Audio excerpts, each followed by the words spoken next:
علیکم خواتین و حضرات، آج ہم مرزا غالب کی جس غزل کے بارے میں بات کریں گے اس کا پہلا شعر ہے: تو دوست کسی کا بھی ستمگر نہ ہوا تھا، اوروں پہ ہے وہ ظلم کہ مجھ پر نہ ہوا تھا۔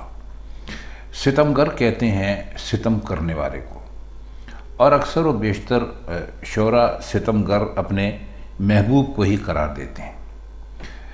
تو وہ یہ کہتے ہیں کہ اے ستمگر، تو نے کسی بھی کے ساتھ دوستی کا حق ادا نہیں کیا، اور جو ظلم مجھ پر نہ ہوا وہ دوسروں پر کیا گیا۔ مثلاً جو ظلم مجھ پر نہ کیے ان کا نشانہ دوسروں یعنی میرے رقیبوں کو بنایا۔ یہ اس لیے ستم ہے کہ عاشق کو محبوب کا ظلم دوسروں پر بھی گوارا نہیں، کیونکہ ظلم و ستم بھی بہرحال ایک طرح سے تعلق ہی کی شکل ہے۔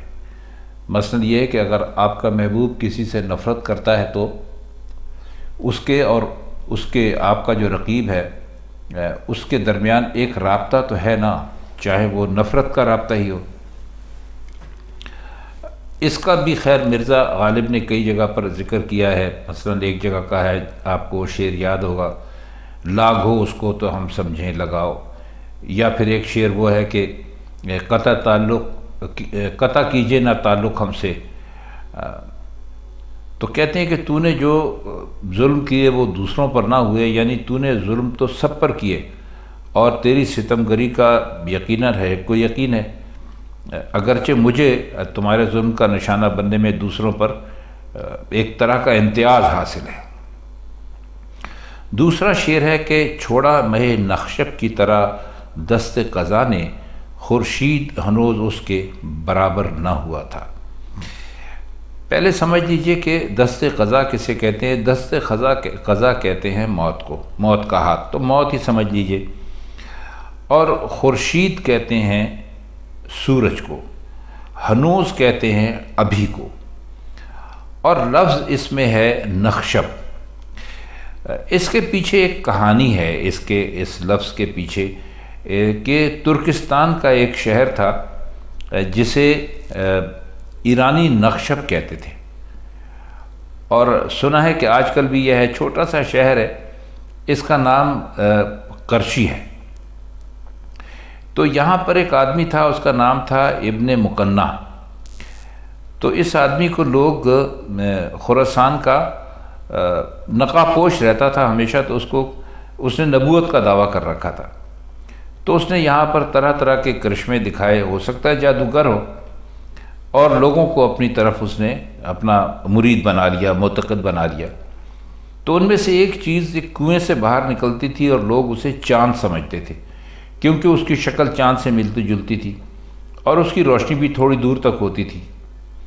تو یہی چاند فارسی اور اردو والوں نے اس کو مہ نخشب کہنا شروع کر دیا۔ ماہ کہتے ہیں چاند کو، اور یہ چاند ظاہر ہے کہ سب جھوٹ پر کاروبار کھڑا تھا۔ یہ تھوڑی مدت کے بعد پھٹ کر برباد ہو گیا۔ تو شعر میں غالب نے سورج کو اس لیے اس ماہ نخشب سے تشبیہ دی کہ غالب کے نزدیک وہ بھی ابن مقنع کے چاند کی طرح ناقص تھا۔ ظاہر ہے پھٹ گیا، ختم ہو گیا، تو ناقص ہی تھا، یعنی بیکار تھا۔ تو اس کا مطلب کچھ یہ ہوگا کہ سورج ابھی تک حسن و جمال نے میرے محبوب کے برابر نہیں پہنچا تھا کہ نخشب کے چاند کی طرح قضا کے ہاتھ نے اسے ختم کر دیا، ناقص کر دیا، کہ بھئی درجہ کمال کو نہ پہنچے، اور نہ میرے محبوب کے برابر آئے، اور نہ میرا محبوب جو دنیا بھر کے حسینوں میں اکیلا حسین ہے، اس پر کوئی اثر نہ پڑے۔ شعر ہے کہ توفیق باندازہ ہمت ہے ازل سے، آنکھوں میں ہے وہ قطرہ کہ گوہر نہ ہوا تھا۔ باندازہ ہمت کا مطلب ہے ہمت کے مطابق، اور ازل کہتے ہیں شروع کو، اور گوہر کہتے ہیں موتی کو۔ اس شعر کا تھوڑا سا مشکل ہے معاملہ، لیکن یہ خیال بالکل نیا اور اچھوتا ہے، اور بہت باریک خیال ہے، اور اسے مرزا غالب نے انتہائی یعنی عمدگی سے ادا کیا ہے۔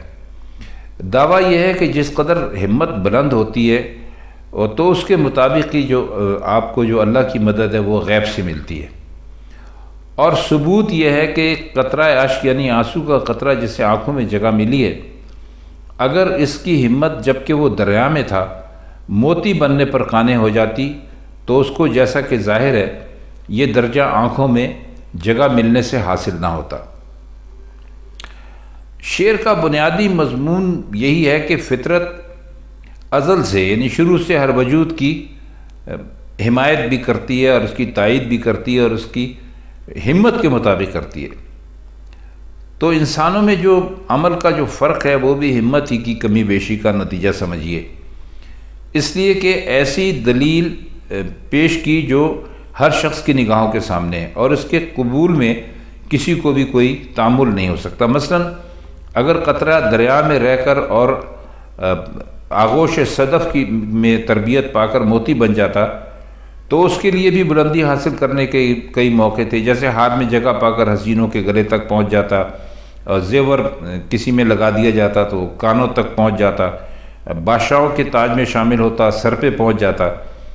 لیکن اس نے کوئی ایسی بلندی قبول نہیں کی کیونکہ اس کی ہمت بہت بلند تھی۔ نتیجہ یہ ہوا کہ اس نے آنسو بن کر آنکھ میں جگہ پائی، اور اس سے بلند تر رتبہ اور کوئی نہیں ہو سکتا۔ بہت ہی اعلیٰ شعر ہے، بہت ہی شاندار شعر ہے، اس کو یاد کر لیجئے، آپ کو بہت سارے جگہ پر گفتگو میں یہ شعر یقیناً بہت کام آئے گا۔ شعر ہے کہ جب تک کہ نہ دیکھا تھا قد یار کا عالم، میں معتقد فتنہ محشر نہ ہوا تھا۔ معتقد کہتے ہیں معتقد جس کو اعتقاد ہو، جو کسی بات پر یقین کر لے، اور فتنہ محشر کہتے ہیں قیامت کے فتنے کو کہتے ہیں، اور قد یار کا مطلب ہے یار کا قد، یعنی ان کا جو محبوب ہے اس کا قد۔ تو کہہ یہ رہے کہ عموماً آپ نے بھی دیکھا ہوگا کہ اکثر شعراء جو محبوب کا جو قد ہوتا ہے اس کو قیامت سے تشبیہ دیتے ہیں، کیونکہ اس کی کائنات کی کوئی اور دوسری اٹھان جو ہے وہ محبوب کے قد کے برابر نہیں آتی۔ اسی لحاظ سے محبوب کو وہ فتنہ قیامت یا فتنہ محشر کہتے ہیں، اور خود قیامت کو فتنے سے ہی تعبیر کیا جائے، یعنی قیامت بھی ایک طرح کا فتنہ ہوگی، لہذا وہ اپنے محبوب کو جو کہ اٹھا ہے اور قیامت بھی اٹھے گی تو اس کو ایک طرح سے قیامت سے تشبیہ دیتے ہیں۔ وہ کہتے ہیں کہ قیامت کے فتنے کی باتیں تو ہم نے بہت سنی تھیں لیکن دل کو یقین نہیں آتا تھا، تو جب ہم نے اپنے محبوب کی قد کا رنگ ڈھنگ دیکھا تو یقین ہو گیا کہ بھائی واقعی جو فتنہ محشر ہے اس کے متعلق جو کہا جاتا تھا وہ بالکل درست تھا۔ ظاہر ہے کہ کسی ایسی چیز کا جو آپ نے دیکھی نہ ہو، یقین پیدا کرنے کے لیے کوئی اگر ایسی مثال سامنے ہونی چاہیے تو مرزا غالب نے اپنے محبوب کے قد کو یعنی سامنے رکھ کر کہا کہ بھئی اب میں قیامت کو مانتا ہوں، اگر ایسا ایک فتنہ ہمارے محبوب کا قد اٹھا سکتا ہے تو قیامت بھی یقیناً آ جائے گی۔ شعر ہے کہ میں سادہ دل آزردگی یار سے خوش ہوں، یعنی سبق شوق مقرر نہ ہوا تھا۔ سادہ دل تو آپ جانتے ہیں کسے کہتے ہیں، آزردگی یار یعنی یار کی ناراضگی سے، اور مقرر کہتے ہیں کسی بھی چیز کو دوبارہ ہونے کے لیے۔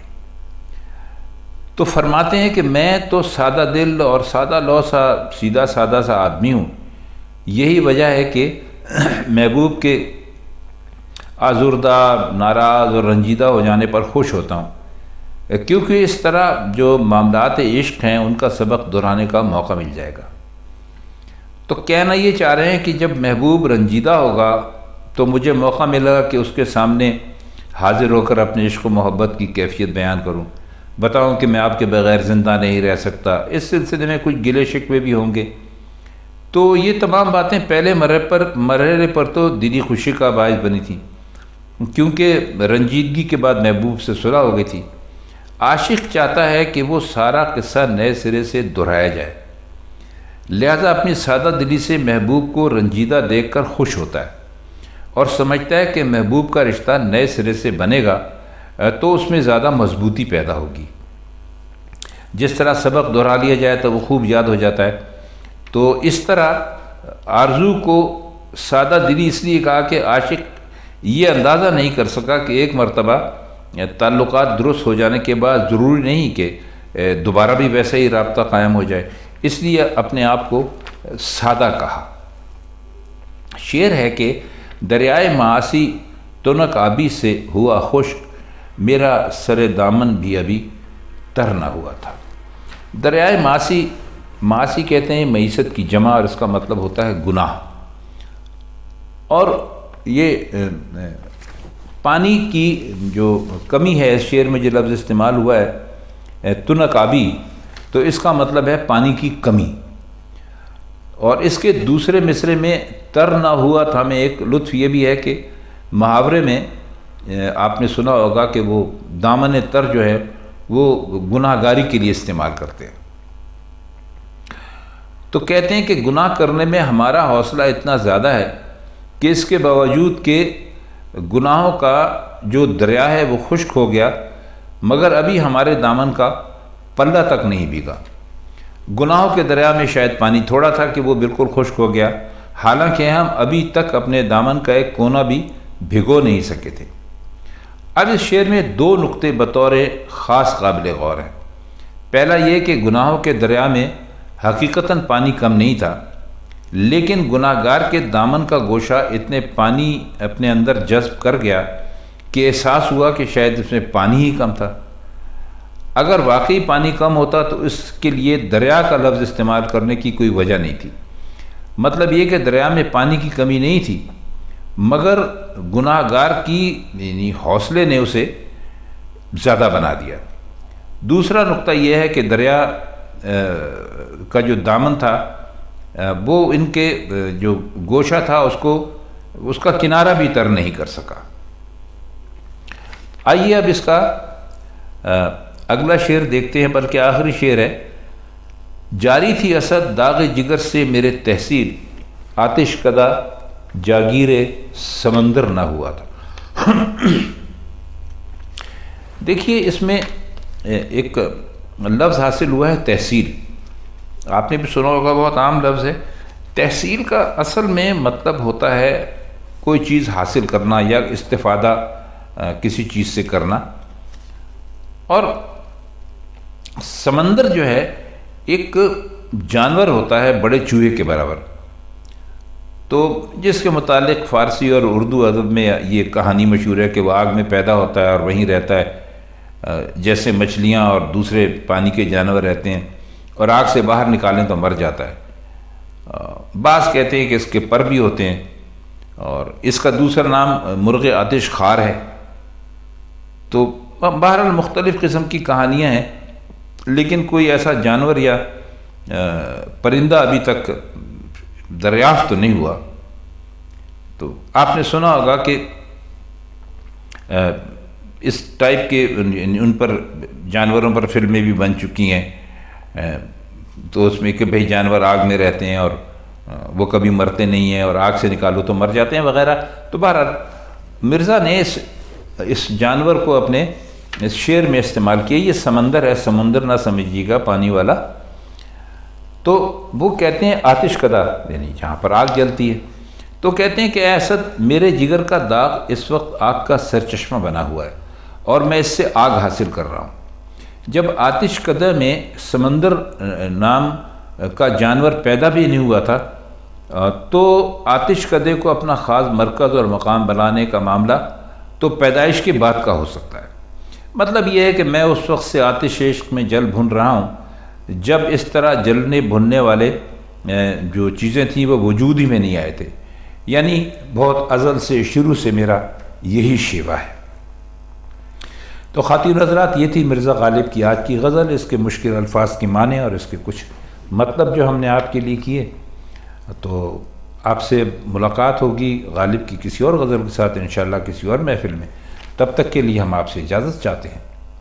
خدا حافظ۔